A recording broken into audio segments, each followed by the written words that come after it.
Yo, what's up, everybody? Welcome to the On This Date in MLB podcast. I'm Ricardo, and that's my boy Kevin over there. This is episode 15. So we're just happy to be back at it. We missed last week just due to some life things, and we're sorry about that if anybody's looking for these consistently. But with that being said, please follow us on Instagram. That's where we are most active. We post there anywhere from 4 to 10 times a day, depending on the news flow. And follow us on Instagram. Yeah, on Instagram we also have a podcast clips page where these podcasts are cut into shorter pieces, and they're a little more digestible. That's also linked in on the Instagram. So if you go to our main Instagram, which is down below, you'll find all that info in one link at our Instagram. Aside from that, please subscribe to this YouTube channel, and like the video, share it. Criticize us if you don't agree with any of our opinions. We have thick skin, so nothing really phases us. And we also have a YouTube channel where we post one fact a day. It's a YouTube short, so it's a minute video. It won't take much of your time. We have almost 300 videos there, and we have 93 subscribers, bro. So we're closing in on 100. Okay. And shout out to the people. I don't know if you noticed last week. I think I put it up on Instagram to have people help follow us or whatever. Right. Yeah, I We're did at see that. Yeah. 75. We're at 75, and about 15 people ended up following. So shout out to you guys. We appreciate you to the fullest. We upload there once a day. We have not missed. We will not miss. And just know that we're coming with the content for you guys. We're just trying to preserve the history of this beautiful game.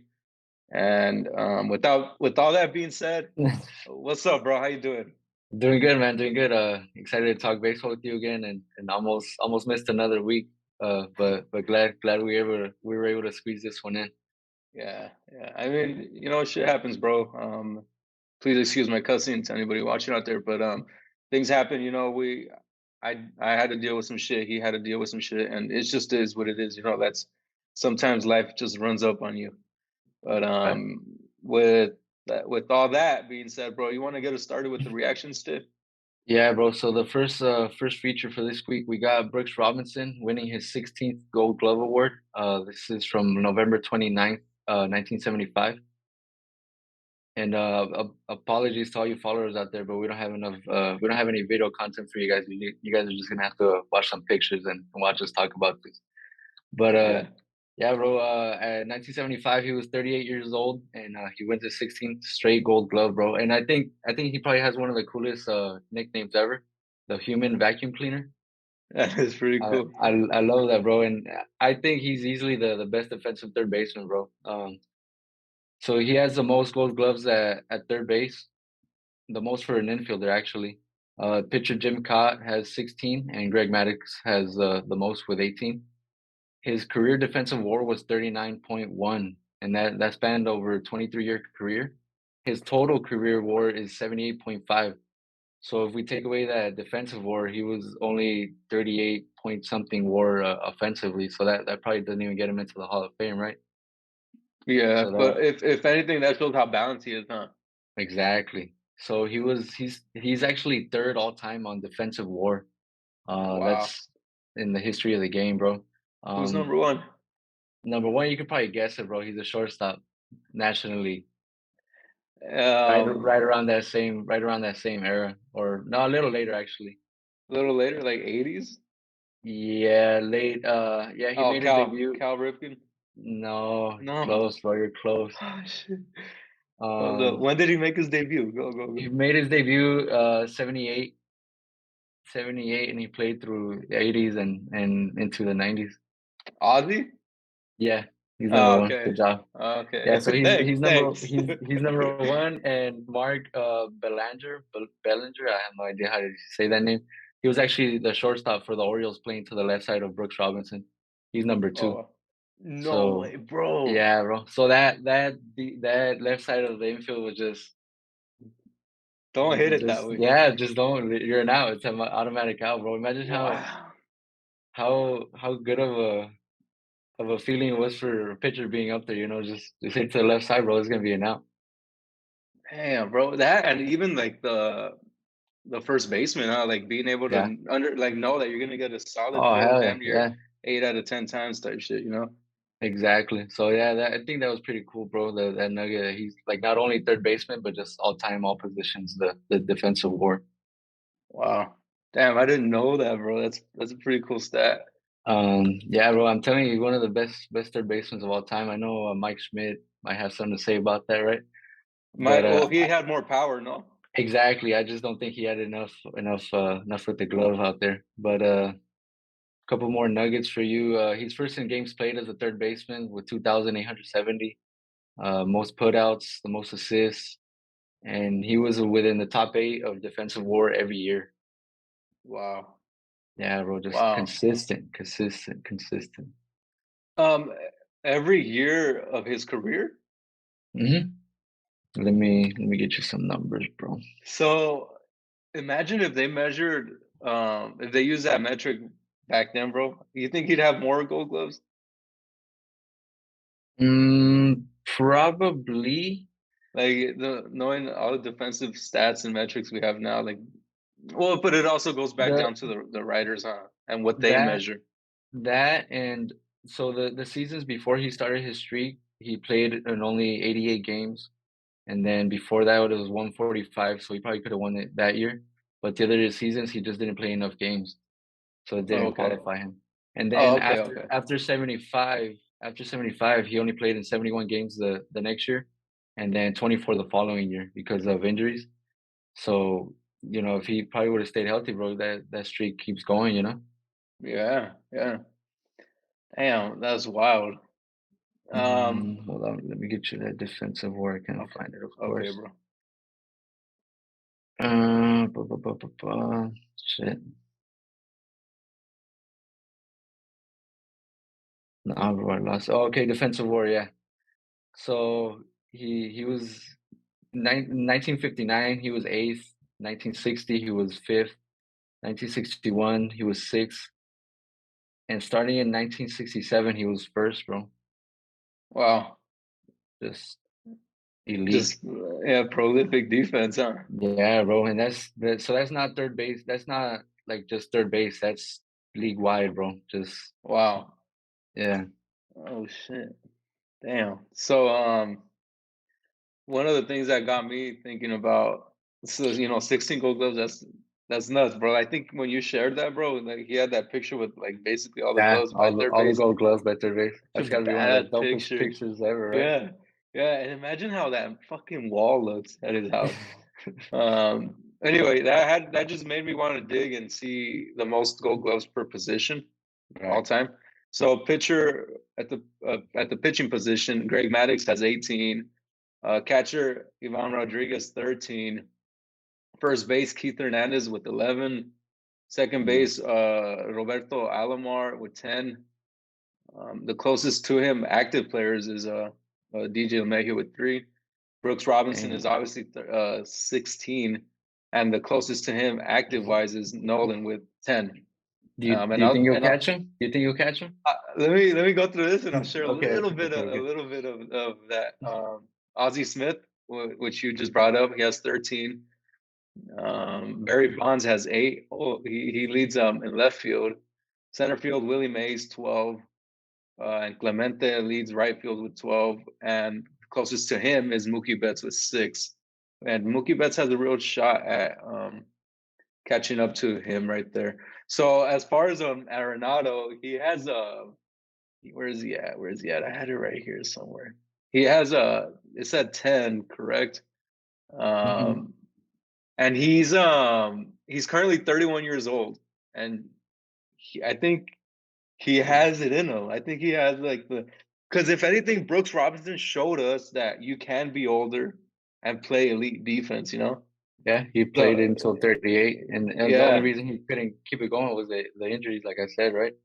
yeah. So And obviously, barring Arenado uh, doesn't, just off the top of my head, he doesn't seem injury prone, right? Like he hasn't really missed any games. that's the No, bro. first thing. Nah, that's what. Yeah, I just No. looked at that right now. Yeah. Only 48 games in 2020, but that was That the that was a pandemic COVID year. year. Yeah. Yeah. So Nah, bro. He look at that over he's gonna. Yeah. 140 I hope he every breaks it, year. bro. That'd be pretty I cool. really do. The cool thing too that I know, I probably speak for the both of us. He's from Orange County. He Yeah, went to El Toro High School. Lake Forest. I Yeah, used to yeah, work down. I used to work down there, bro. yeah. And he was born in Newport, so we're very familiar with his stomping grounds. Yeah. And 10 Gold Gloves, man. This guy is already borderline Hall of Fame with the 52.2 WAR, and I think he's well on his way. It would be cool to see him get a ring, from in that time, just to top it all off, and maybe an MVP, right? I mean, shit. Yeah. The closest he got to an MVP since we're on that is last year, but he got beat out by his teammate in 2018 when he placed third. Um, but yeah, I do think that yeah, I I think hope he'll he catch gets it, him. bro. I Yeah, hope so. I So do. just to kind of close that out, he has an 18.8 defensive WAR for so far in his career. Okay, so he's like a little over, no, a little over half, or just about halfway there to Robinson's. He's a little under half. He's a little under half. Damn, bro, that just makes you realize how good How he good is. this guy was, bro. How Yeah, good he yeah, how was, good he bro. was. Yeah, yeah, I'm sorry about that. So just one more thing for you, bro, because we're kind of going off on this guy. So a good trivia question. The guy who won the Gold Glove at third base before Robinson streak, and the guy after. Who? 1959. You probably never heard of this guy because I didn't. Frank Malzone, Boston, and he won it the first 3 years of the award, 1957, 58, and 59. And then Robinson had a streak. And then 1976, I actually posted this guy last week. I don't know if you saw that one. You want to take a wild guess? The person that broke his streak? Yeah, And what year? 1976, Um, or at least the team. not Nettles, right? No, no, Nah, you're gonna have to help me with it that was one. Aurelio Rodriguez, the Tigers' third baseman, Damn, bro. and that's a Mexican that Oh won it out there. yeah, I I don't know remember if your you post remember. now. Yeah, Yeah. I remember your post now. You're right. Damn, that's cool too. Then. Yeah, bro, that's a good nugget, right?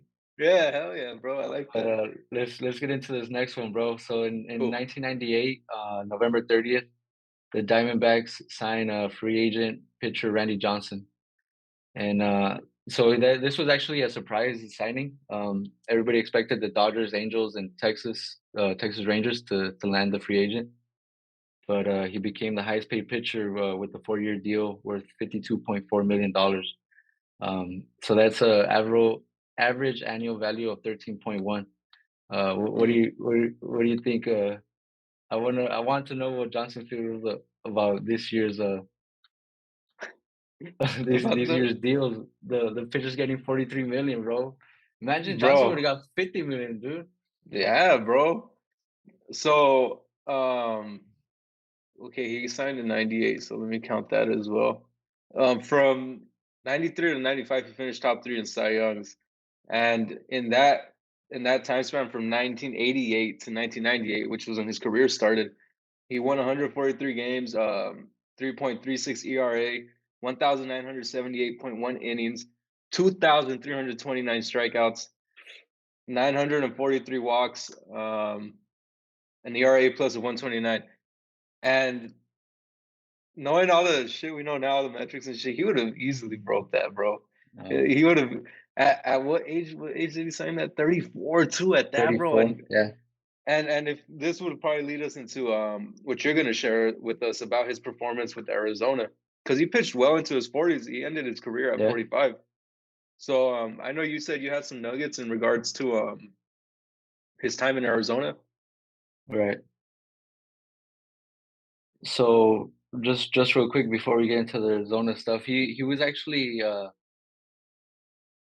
traded away from Seattle because he was upset they didn't give him a long-term contract. And Houston actually gave up prospects Freddie Garcia, John Halama, and Carlos Guillen Oh to wow. the Mariners. Those are some pretty big names, no? Yeah, bro. And, That I and haven't heard they Gian in a while. and they weren't able to re-sign him, so that's got to be a bad trade on their end. But Yeah. yeah, bro, Johnson was worth every penny of that 4-year deal because he won 4 straight Cy Youngs, Mm. and he actually signed a 2-year extension in 2003. But just real quick, kind of year by year stuff. In 1999, the D-backs went from last in their division to first, going from 65 wins to 100. Johnson led baseball in innings pitched, starts, complete games. He had 35 starts, 12 complete games, and he threw 135 pitches in a complete game effort against the Giants to win the division title on September 24th. So Wow. he was right away, bro, just worth every penny, you know. An impact player, yeah.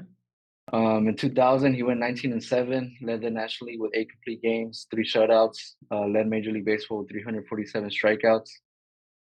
And that year, he actually picked up his 3,000th strikeout. 2001, he led MLB with a 2.49 ERA. He struck out 20 hitters in a game in May.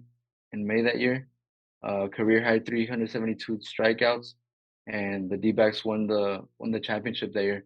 And this was something that I barely found out, bro. I don't know how I didn't know this before. So he threw a shutout in game 2 and game 6, and in game 7 on 0 days rest, he came in relief and he retired all 4 batters, and he actually got credit for the win. This is 01? They all won, bro. No days rest, bro. Just a 37 dog, years old, just bro. a Yeah, dog, bro. Just straight dog, give me bro. the ball, bro. Like I love that shit, you know.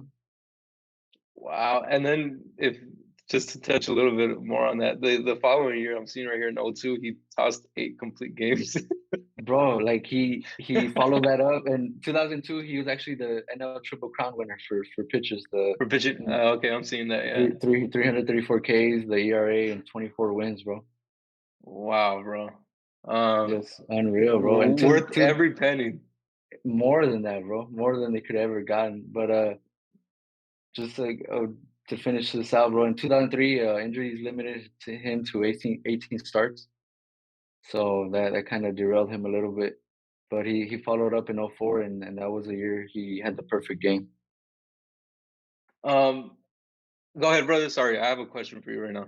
Yeah, just to round that up, his stats in that, because he actually went back to the D-backs to finish his career, I think, right? But He the second the three two out of his last 3 seasons he pitched with the D-backs, and then the last season was with the Giants.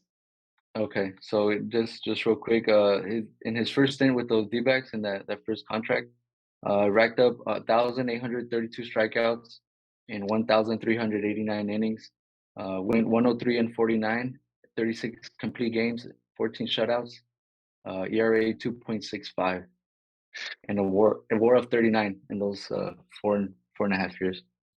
Damn, bro. Definitely jaw-dropping numbers. So the first thing I kind of noticed when he went over to Arizona, he was 35. And isn't DeGrom the same age right now that he's going over to Yeah, you're right. So do you think they could catch lightning in a bottle type shit? Like they just like these guys did. He's a little bit older, and that's probably what Seattle was thinking too. You know, they were like, man, he's like 30 something. Like, what more can Yeah. he do? And obviously, like that's just a long shot. You know, Randy Johnson is one of the most incredible pitchers of all time, but it just makes you think. You know. Well, you're right. That's a good point that you bring up because honestly, I think DeGrom is one of the like I put him up there with Koufax. You know, like he's one of the greatest pitchers of all time. But the Hmm. thing that he has working against him is those injuries, bro. I Yeah. don't. I just like we could probably make a whole episode about this deal, but I don't think the Rangers are gonna be happy with that deal, bro. I don't Oh know. shit. All power to him, bro. Good. I'm glad he found somebody to give him that money for that type of years, but that's not a good investment, bro. In my opinion. We'll have to revisit this episode when when the deal's over in a few years. Anyway, just some facts on Johnson. He pitched 2 no-hitters. Uh, One of those was a perfect game, the 17th in MLB history. He guest starred in a Simpsons episode named "Bart Has Two Mommies." It aired on March 19th, 2006. He appeared in the movie Little Big League. He played himself. And since he retired, he's been pursuing a career as a photographer. So that's just some random facts, you know. If you're a little younger, just go look him up, man. Go look up Randy Johnson and look at how much of a impact he had on the mound and Um, the type of I'm yeah. I'm glad you brought up that photography stuff he does, bro. Because I like, watching those old games, like he looked like a mean motherfucker, like I was pardon taking pictures of my trees and French, shit. guys. But yeah, and then his photography, because I actually follow him on Instagram, bro. Like he's got some You know dope what's funny, photography bro? skills, So I I follow him on Instagram and he has a private, huh? yeah, yeah. Yeah, so it felt pretty cool when he approved it. That's what's up, bro. Shit. Yeah, it's true though. I like that you bring that up, bro. Randy Johnson, he does look like a very mean guy. But now he, like It's everybody's, cool. It's cool to see the the life of the players. I think yeah, that's dope. definitely. So, do you want to take us into number three, bro? Yeah, bro. Let's get into this last one. So this one's from 1948. Stan Musial wins his MVP award. Uh, it's his third one, right? That's his third and last one. Yes, sir. Third and last one. So he was 27 years old, and he missed out on the Triple Crown by one home run. He only hit 39 home runs that year. But this season that he put up, like it, it's probably better than any Triple Crown season that we not witnessed, but that we've seen in baseball, right? Mm. So he was 27 years old, led the league in runs, 135, hits with 230, doubles with 46, triples with 18, RBI with 131. He hit 376, bro. On base percentage was 460, slugging percentage 702, and total bases 429. So of the 15 Triple Crown seasons, only two seasons had players that led the league in 10 stats like that. You get what I'm saying? Was that confusing Uh, enough for you? can you break it down? Tell me like I'm six. Okay, so of the 15 Triple Crown winning seasons, 15 triple crown. Okay. only two of those guys led the league in 10 or more stats, like this guy did, like Musial did. Oh, okay. Yeah, bro. So he And got he's one of those two, or does he no, make three? he missed out. He missed out. He didn't win the Triple Crown because he was one home run short. Oh, you're so right, bro. I'm sorry about that. Damn, bro, So that's a stat so he right didn't there. have he did have a Triple Crown season, but it's up there, bro. Like this is one of the like what we just saw with Judge this year. Like he just dominated the league. Yeah. I think we mentioned that in one of the earlier episodes, right? He was leading the league. Oh, when we did the MVP votes episode, Hmm. I want to say he was leading the league in probably like 5 or 8 offensive stats. Yeah. Usual led in 10, bro, and he almost hit Damn, bro. 400. He almost hit 400. His OPS plus was 200. His WAR was 11.3 that year. Jeez, bro. So Damn, bro. just a stupid year, bro. Stupid good. The epitome of being in your prime, huh? And he didn't win it unanimously. Can you believe that shit? Wow. But Somebody was hating, bro. I think it was multiple people were hating, bro. But I think it's because they finished in second behind the Braves in the division. Mm, That's the damn, only thing I bro. can think that they used against him, bro. Because I mean, we don't see those type of seasons there too often, right? Nah, nah, nah. Now, when I was looking at, let me just share some bio info for any of the younger people. He hit from the left. He threw from the left. He stood at 6 foot, 175. He was born November 21st, 1920, in Donora, Pennsylvania. And if I'm not mistaken, I believe that's where Griffey Jr. is from. Okay. So happy late birthday to him. He passed away January 19th, 2013. He made his debut September 17th, 1941. Last game September 29th, 1963 at age 42. His debut was at 20. Hall of Fame induction in 1969. Three-time MVP, seven-time batting title, three-time World Series title, 128.6 career WAR, Damn. 3,630 hits career-wise. Just monster numbers, man. And the thing that stuck out to me when I was doing my notes for him was after 1943, his age 22 season, he made the All-Star team every single year. So The only other player to hold a record higher than that for consecutive All-Star appearances was Hank Aaron, where he made 21 straight appearances.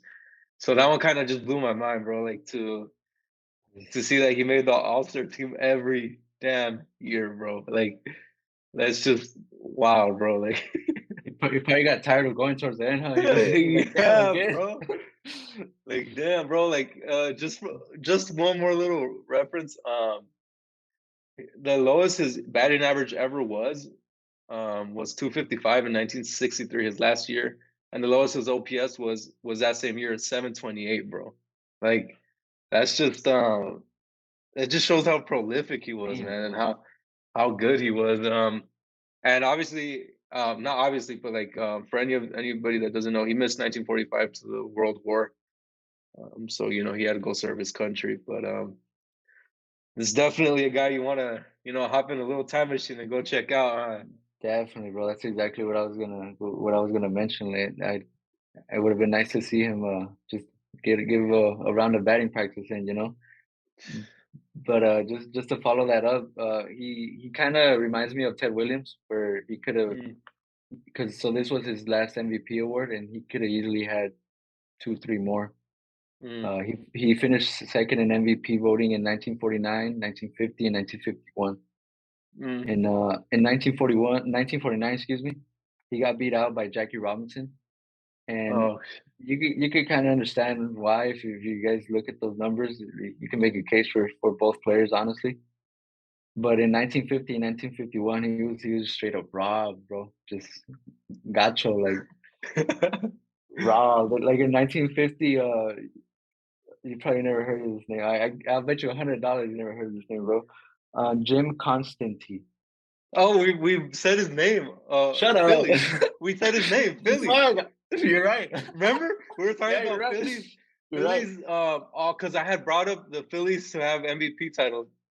Yeah, you're So right. it's kind of funny how that's making. And the only reason, bro, I remember that is because remember I had a hard time saying his name. You're right. You're right. Oh You're right. I shit, can't that's believe I forgot crazy. that. I can't believe I forgot that. Wow, what a nugget, bro. I owe you $100, I No, guess. no, no, no, no. Nah, don't trip. I did not count on that, but just real quick, bro. Jim Constantine had a 4.4 WAR that year, and Stan Musial had 7.3. Wow. So just robbed, bro. And then Wow. 1951, he got robbed by Roy Campanella, Dodgers catcher. Okay. Damn, bro, for Wow. that him finishing second all those years, it kind of makes you wonder, like, damn, he would have been up there, like MVP wise. Exactly. So the last nugget I have for you, bro, his 6.96 MVP award shares, which is a metric on Baseball Reference, that measures total MVP votes like the whole career. He's second behind Barry Bonds, and as we all know, Barry won seven. Wow. So Damn, he's bro. out there, bro. That's a nice little comparison right there. And Yeah, obviously, there's bro. going to be some people that don't like that we're comparing Bonds to Musial, but it just is what it is, man. Like, I mean, I don't know what to tell you. Yeah, bro. We'll kind of These are touch just we'll kind of touch on that a little more in this next segment if you got nothing else to add on that, bro. I don't, bro. I don't. Let's jump into the next one. So the news, we got two news topics for you guys this week. The results for the contemporary ballot, and we're gonna touch on the 2023 Hall of Fame ballot. So if for all of you guys living under a rock, Fred McGriff was the only guy who got voted in, and he was voted in unanimously. Hmm. So they needed 75% or 12 votes to gain an election, and that 16-member committee is made up of members of the Hall of Fame, executives, and uh, media media members, writers. Okay. So I was shocked, bro. I don't know about you. I expected or let me get you some more results, bro. So McGriff Yeah. was a clean sweep. Mattingly only got 8 votes. Schilling got Hmm. 7 votes. Dale Murphy got 6, and Albert Bell, Barry Bonds, Clemens, and Palmero got less than 4. So that Yeah, was that that's was that was shocking to me, bro. I don't know about you. yeah, the Chilling one is the one that keeps like killing me, bro. Because three-time World Series champion. I have his stuff right here. Six-time All-Star. 79.5 WAR. There's players in there with the way lesser WAR, you know. Yeah, Um, but and then I think it just kind of solidifies how like these guys from the steroid era are really not gonna. It doesn't look like it's gonna ever I happen, r- bro. I Like, but really I they really probably. I really thought I'm this sorry. was a chance, though. Go ahead. I think it's gonna be one of those things, bro, when me and you are like 50, 60, and they get voted in by special committee. That's what I was thinking, bro. Because I really thought the special committee was their chance, but like I was trying to find who was on that committee, like who would. Obviously, these guys are older guys, right? They're not some of these newer writers, because even towards their end of the eligibility on the original ballot, they Hmm. Barry Bonds, Clemens, they kept climbing up a little bit, you know. Yeah, So that's why I was kind of shocked by this. So I'd be interested to see who's on that committee. And yeah, and also then also how many, sorry to cut you off, bro, no, but you're good. to know how many votes they had, for example, Oh, versus on the didn't new, using, huh? exactly. So on the new ballot, they have 10 possible max votes, right? Hmm. So I would want to know what the limit was over here. Yeah, yeah, bro. Like I said, I think it's just one of those things where like we have to wait a few decades for like some like newer faces to be ushered in with a different view on the sport. But I mean, they protect these names pretty good, right? I'm assuming. Yeah, yeah, they do, but I don't know, bro. I I know I mentioned it before, and I'll keep repeating it, but you can't tell the story of baseball without them. Yeah, yeah, But you can also make a case like I'm pretty sure there's some memorabilia from every one of these players in the hall, right? yeah, man. So Yeah, maybe that's how some of those writers justify it, like, oh, you're not leaving them out. You're like they're part of history, but they just don't deserve a plaque. You know what I'm saying? yeah, because the So plaque is like the that's it, exactly. you Like know. I don't agree with it, but I could understand them using that argument, you know? Yeah, yeah. So do you want to share a few of McGriff's numbers? Because I know he's one of the players that every time we post him, he gets so much love. Yeah, bro. Yeah, so just real quick, 19 season career, 2,490 hits, 10 away from 2,500, bro. That's gotta kill him, right? Hmm. 493 home runs, 7 away from 500. Yeah. 1,550 RBI, 1,305 walks, and only 12 players had reached that that amount of numbers at the time of his retirement. Five-time All-Star, three-time Silver Slugger Award, 1994 All-Star Game MVP, and he won a ring. Yeah, just one ring, right, with the 95 Braves, and he killed it in the postseason, bro. 10 postseason series, combined slash line of 303, 385, and 532 with 10 home runs. So Jeez. just clutch, bro. Yeah. That is pretty damn clutch, bro. Um, so what I see right here too, he he the closest he got to an MVP was in '93, but he played with San Diego and Atlanta that one year, and some of his numbers from that year, just to kind of dial down on one single year, he wasn't an All Star, but that's the highest he's ever placed in MVP voting.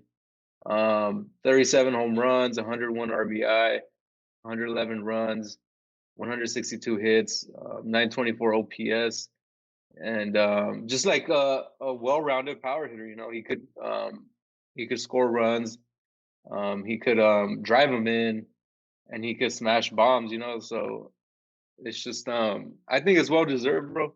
Because Yeah, like a lot of these guys, like we just said, they don't get love. You know, exactly. so it's good to see. I know I saw a lot of pictures of him on social media, like celebrating, and it was cool. It was cool to see. Yeah, just a shame he was the only one, right? Yeah, yeah, bro. They could have squeezed in another one, bro. At least Schilling, bro.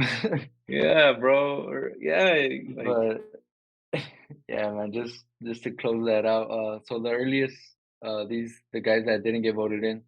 The earliest they could get considered again is in 3 years from now when this committee meets again. Mm. But that leads us into the 2023 Hall of Fame ballot. So there's 28 total names. Gonna run through real quick the 14 new names on this ballot. Okay. Carlos Beltran, Francisco Rodriguez, K-Rod, Houston Street, Matt Cain, John Lackey, R.A. Dickey, Jared Weaver, Bronson Arroyo, Jacoby Ellsbury, Andre Ethier, Mike Napoli, Johnny Peralta, J.J. Hardy, and Jason Worth. And Mm. we watched all those guys play, huh? Yeah, bro. It makes you like, they've whoa, been out of bro. the can't believe they've been out of the game already for Yeah. So um you said you had like picked a few guys that you would pick yourself if you had a yeah, chance to vote. yeah, just real quick before I get into that. So those were the 14 new names on the ballot. Mm-hmm. We have three guys returning that last year received more than 50%, and that was Scott Rowland, Todd Helton, and Billy Wagner. Andrew Jones, to sixth time on the ballot, he received 41.4% last year. A-Rod, second year, and he received 34.3% last year. In his 10th and final year, we got Jeff Kent, who had 32.7% of the vote last year. And in his ninth year is Gary Sheffield, who got 40.6% last year. Damn, bro. Some of Um, these guys are getting yeah, they don't bro. get A no couple, love, bro. couple more names for you. We got Manny Ramirez. This is the seventh ballot. Omar Vizquel, 6-1. Andy Pettit, fifth. Jimmy Rollins, second. Bobby Abreu, fourth. Mark Burley, third. And Torrey Hunter, the third ballot.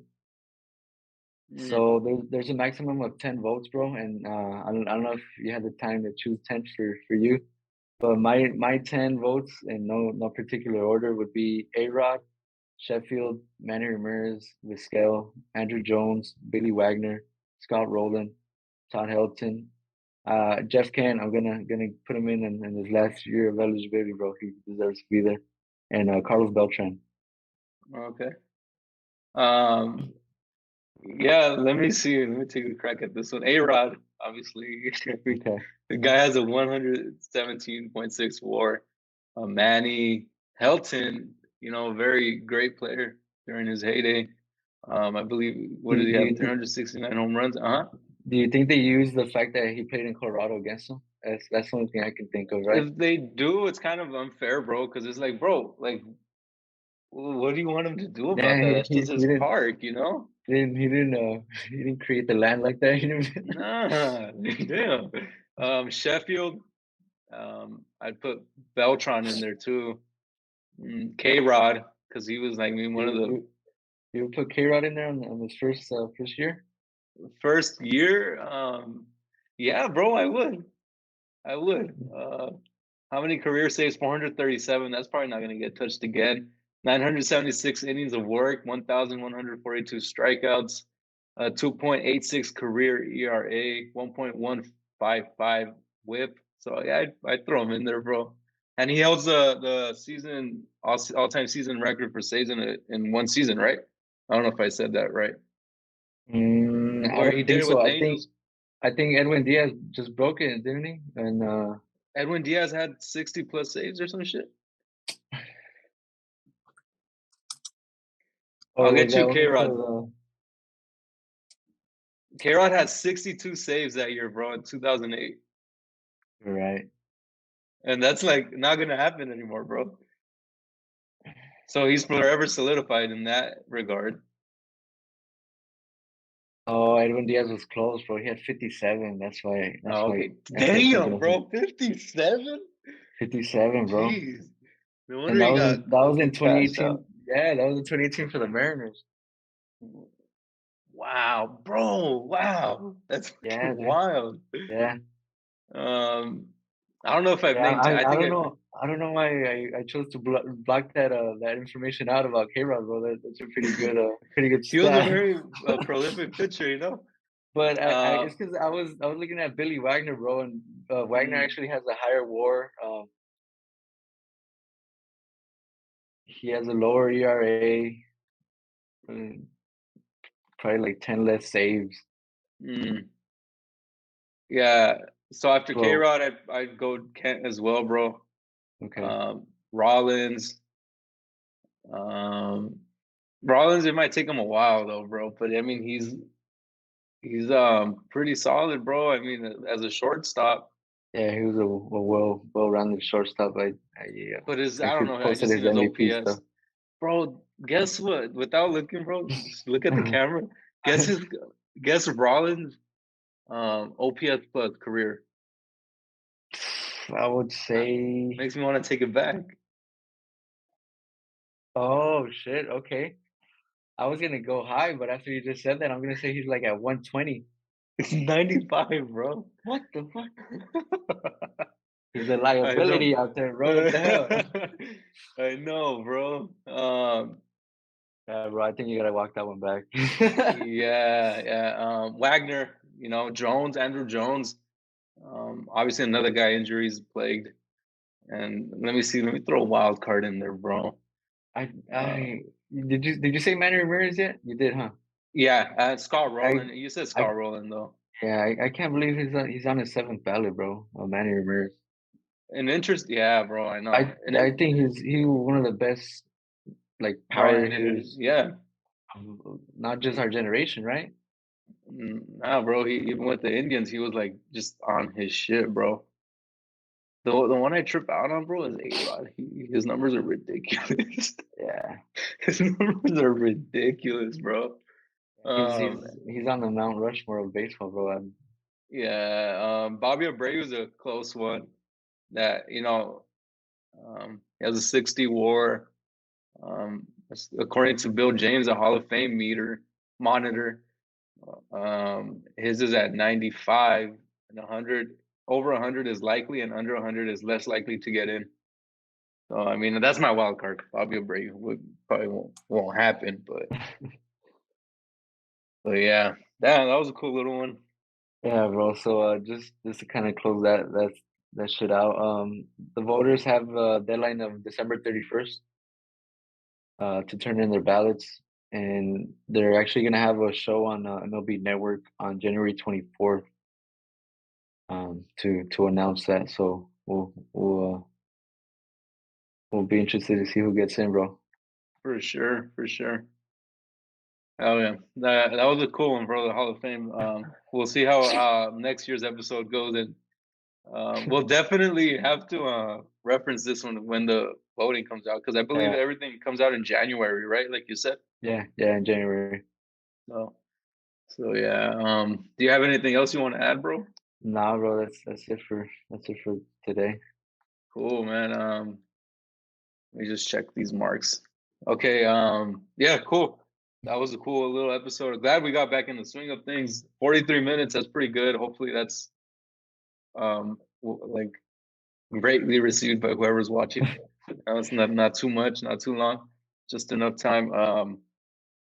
Whoever got this far, man, we appreciate you. We thank you and like so much, and we're just so thankful that we can take the time every week to be able to talk and just kind of catch up on baseball, especially for me and Kevin. I've known him for a long time, so it's real cool to get this time with him and just talk baseball, and being able to record it and share it with you guys. It's just like it's damn near a dream come true, because all this comes natural to us. So, do you want to share anything, bro? Or do you have anything to say before I tell them Um, where they can find us? nah, bro. That's pretty much it. I had this shit right here. I forget what freaking website I visited the other day, but it's something on they had a timeline, like a timer on the top saying there's only like 60 more days left for spring training. So And I just wanted to share that, bro. Yeah, we're almost there, man. Just yeah, we went through the dog days of the off season, I guess. Because this just, bro, I don't want it to get out of control, but this is one of the most active winter meetings we've had in recent years, bro. yeah, So yeah, it's a lot of fun, bro. It's a lot of fun. And maybe next week we can talk about the results of the winter meetings, the contracts, the money that's going into it, because there's a lot of money being thrown around. So, yeah. We'll um, we'll we'll touch on that next week. No, I can't find it, bro. I'm sorry. I'll get it for you next week on that timeline stuff. But yeah, bro, Oh, good to talk baseball with you. And yeah, yeah. So for anybody that doesn't know, we are most active on Instagram. We post there 4 to 10 times a day, depending on the news flow. You can always DM us there. You'll also find our personal Instagrams there. We have a YouTube channel where we post one short a day, 60 seconds long, 60 seconds or less, I should say. We've never missed a day. We're approaching 300 videos. We have 93 subscribers. So please go and subscribe over there, please. We would greatly appreciate that. We want to get to that 100 mark. Um, and we also want you guys to share this video with anybody that you think would like to know about some baseball history and just have a cool little podcast to listen to while they're doing something. Share the video, like it, subscribe to this channel, and just keep supporting us, whoever's out there supporting us. We appreciate you to the fullest. So without further ado, bro, we'll let them go, and we'll catch you guys next time. Peace.